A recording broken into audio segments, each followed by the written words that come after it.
Salut à tous. Bon, aujourd'hui, malgré qu'on nous annonce peut-être quelques pluies, mais encore rien de significatif, je pense.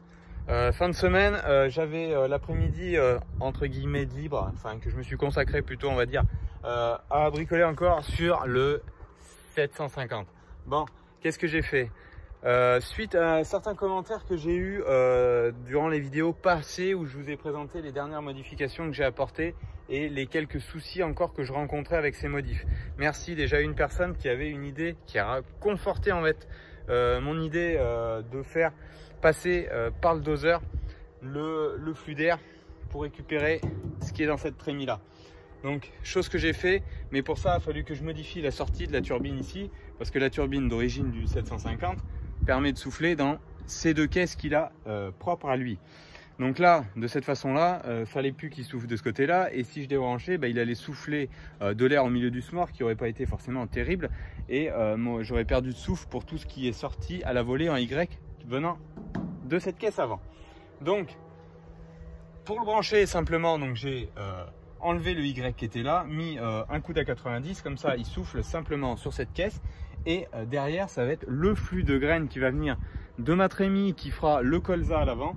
Donc l'air plus le colza vont venir ici, récupérer l'engrais, la fertilocaliser dans cette trémie là et monter ensuite dans la tête.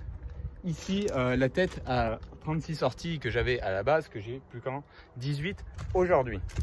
Donc pour ce qui est des deux têtes 18-18 sur les deux éléments, ça marche.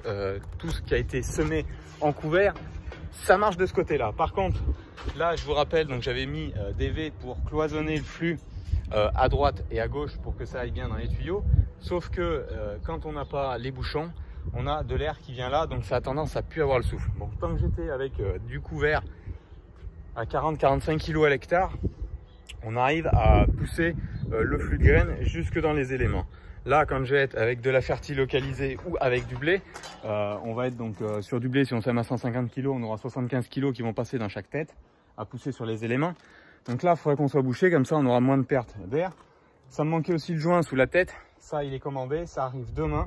Donc je finirai de monter tout ça et je vais pouvoir ensuite faire tous les tests à blanc. Donc je fais vitesse simulée sur la dalle avec du blé non traité dans la trémie et je récupérerai tout ça une fois essayé sur la dalle et on verra justement si tout passe dans les éléments. Rien ne m'empêchera de mettre aussi du blé dans cette trémie et voir que ça puisse prendre bien sûr tout le flux en même temps.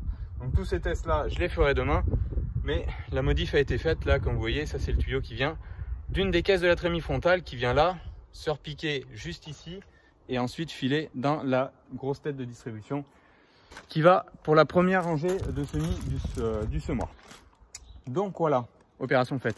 Bon, c'était simplement pour remercier déjà la personne, excuse-moi j'ai oublié ton prénom, mais te remercier de m'avoir conforté dans cette idée là que j'avais un peu mais que je vous avais pas trop évoqué. Donc merci à toi. C'est un peu le principe de d'autres semoirs, c'est ce montage là. Il y a d'autres semoirs sur le marché qui travaillent de cette façon là, qui sont avec plusieurs caisses. Donc voilà un peu pourquoi cette vidéo. Merci à toi et merci aussi à tous de vos retours. Souvent des fois une petite idée conforte une autre ou permet de changer d'avis pour essayer de rendre ce semoir le plus polyvalent possible. Voilà, allez je vous dis bonne soirée à vous tous et puis à la prochaine. Ciao, bye bye.